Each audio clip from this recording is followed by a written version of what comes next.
time we get a chance to line up and play ball under the new college football rankings. Thank you for rolling with us. Field of 12 after dark.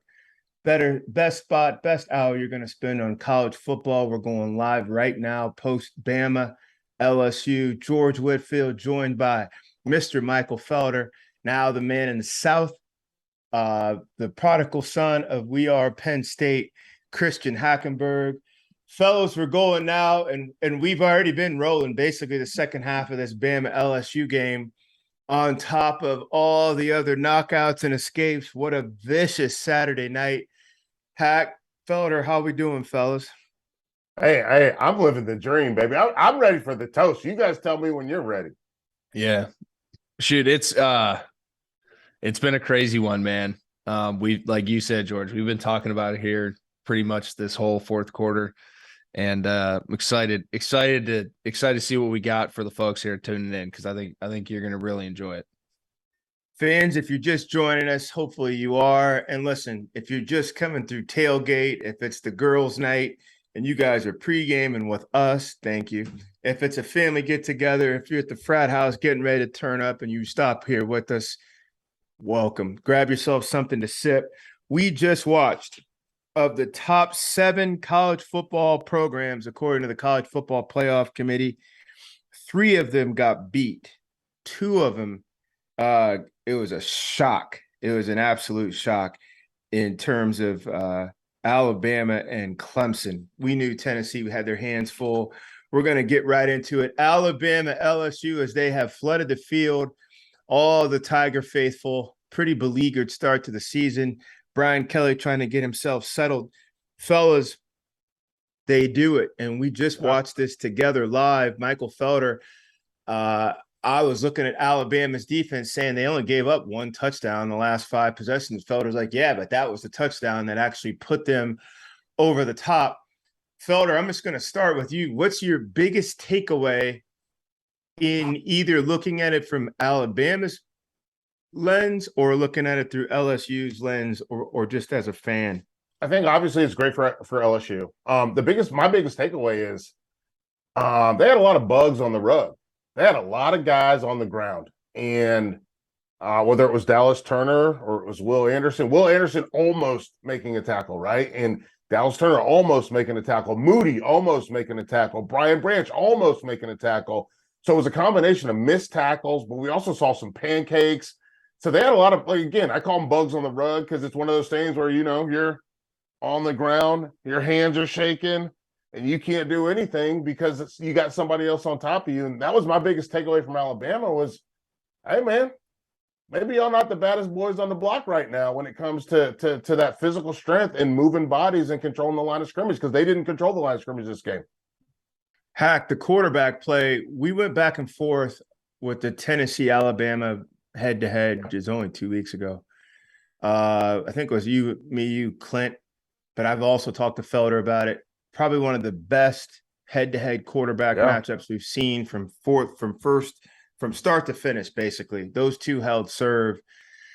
How did tonight look with Jaden Daniels and the growth he's come up under? Also with Bryce Young and what he's asked to carry for Bama. Yeah, listen, I think Brian Kelly's done a great job of putting Jaden Daniels in positions where he's comfortable and in positions and asking him to do things that he does well. It obviously takes some time to warm up. A kid coming in from Arizona State, new coach coming in from South Bend. There's a little bit of a honeymoon phase that goes into that, but I think he's really done a great job of accelerating that growth in today's new age of college football, and that's a big tip of the cap to him and both of them, Brian Kelly and Jay Daniels, in how they develop. But I think this is another example of a Bryce Young who, in my personal opinion, starting the game and even all the way through about the third quarter, looked kind of out of sorts, made some plays here and there. LSU did a great job of confusing him, eliminating his ability to step up in the pocket and have clean lanes, whether to run or find somebody. They did a great job of really mucking up the center guard portion of the offensive line that I think Bryce really relies on being super sturdy. But another perfect example of Bryce Young when it comes nut cutting time, man. Like this kid still delivered, right? Like Yeah. Brian Kelly just rolled out a bigger set of balls here going for it on fourth down after they or going for the 2-point conversion as opposed to the second overtime, right? And they ended up executing. But yeah, I mean, huge fucking sack. Like there's no way to describe it other than that. And it worked out fantastic for them. But like I said, I think Bryce Young answered the bell, really figured things out at the end. Unfortunate that this team, top to bottom, I don't think is as good as they were last year. And a lot of great players, but not necessarily, to Felder's point too, like not necessarily playing as one like you usually see an Alabama team. And something we're going to get to here, but a team that is doing that is down in Athens right now. And it's really interesting to see that dynamic too. It's a Saban disciple, really figuring out the rinse and repeat. And I know George has some really good points to hit on this too, but just the dichotomy of college football and how things are changing. And the stuff that Nick Saban got away with in terms of stacking depth and stacking talent and the expectation being the expectation, it's getting harder and harder for him to be able to keep that standard, keep that golden standard. So, tip of the cap to LSU, but hell of a football game. Enjoyed watching it. Felder, Jurassic Park. I mean, we're going to hang here for a second. And again, if you're just joining us, welcome. Field of 12 After Dark. We are all recovering from this back and forth 15-round bout. Roman Army versus their intra-conference rivals at LSU. That thing went all the way down to the wire. LSU, it is a shock, even though it's technically 10 versus 6. We keep looking at Alabama, even with their left arm blown off with a loss. We still worry about them haunting and stalking their way, through the rest of the movie, coming out of this thing alive. That is apparently done. Felder, where does this move either team?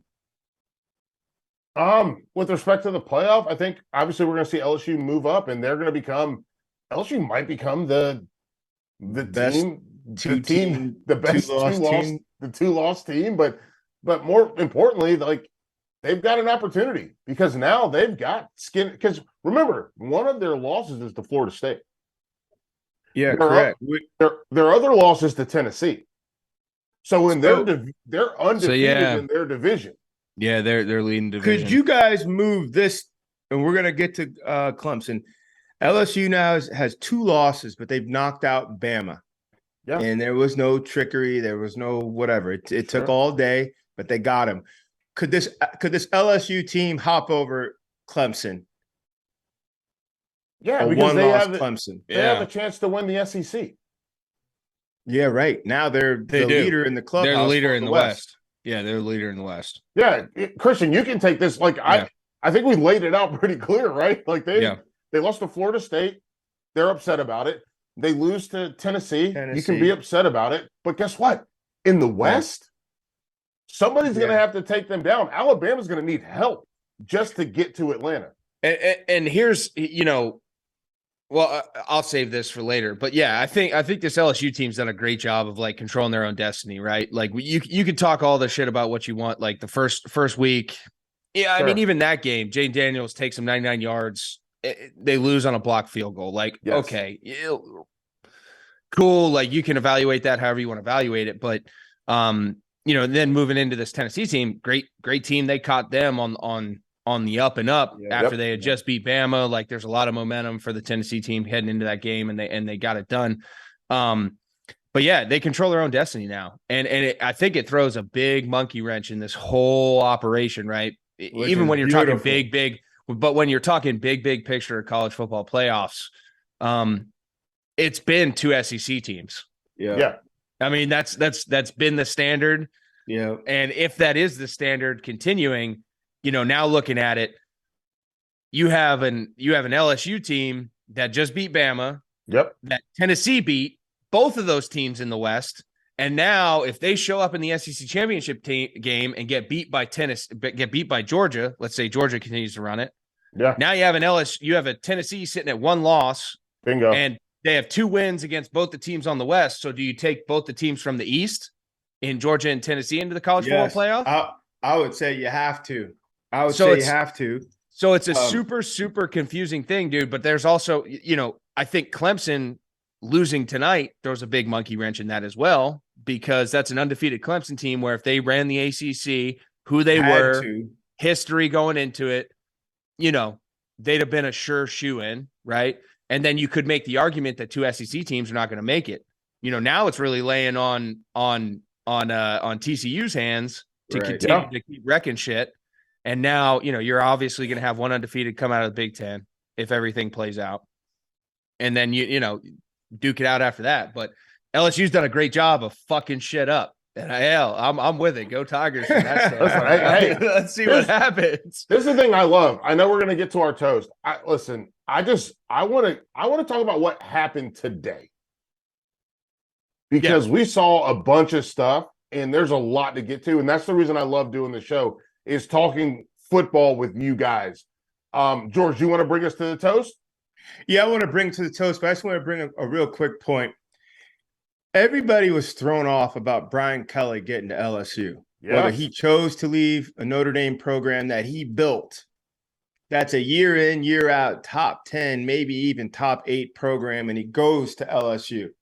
Then people kind of snickered when he got down there, and he's clumsy and trying to figure his way in amongst the folks.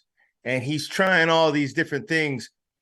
Okay, so he may be bad at that, but one thing he's great at is coaching ball.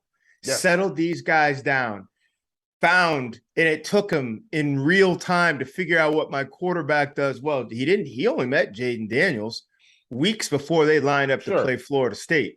Jaden's over here on the West Coast. Coach came down, no quarterbacks really, so to speak, in the building. But settle him down. Let's find an identity. Let's find out what you're good at. Well, we also start on the road against Florida State, so be it. That's what it is. Then we come right back into Jurassic Park, and they've done all that. He's a ball coach, and we got a chance to see that tonight. And the nuts on him. He's a good coach. 31-30. This ends now. And that's been the knock on him too, George, is like big games. And like, I'll say this, I was tough this week on this LSU team and where they were ranked. Same. But they showed me a ton, man. Yeah, they showed me a lot. And to your point, George, like you gotta tip a cap to a guy where for sure all the bullshit, all the noise heading into it when he got in there, for him to be able to calm the seas, man. Like, you want to talk about a dude who media pressure, alumni pressure, all this stuff, rocky seas. You're down in the hole. You open up that cap and you look and see what the captain's doing, man. Brian Kelly was just sitting there like this. Just like, I got a plan. I know how to do it. I know what I'm going to execute. Easy seas. Motherfucker went back down there and reported, said, Captain's driving it good. We're cool. We're going to get through this. Cool. Like, he's done a great job of that. But when he went down there, everybody was pulling in the same direction. Correct. Right? Yep. They're all, and to me, that's the part. That's the difference between Ed Orgeron and with Brian Kelly. He said, no. We don't take no bullshit here. Mm-hmm. You don't get to freelance. Yeah. If we call zone, you know what you play? You play zone. Yeah. Setting those guard barriers. And Felder, I laugh. Hack, I don't even know if we're talking about this, but it does remind me of the Tom Hanks movie. What was it called? Hack? What is it? Castaway? No. Captain Phillips. Captain Phillips. Look at me. Brian Kelly looking across the sideline. Itis. I am the captain now. I am the yeah. Love that. So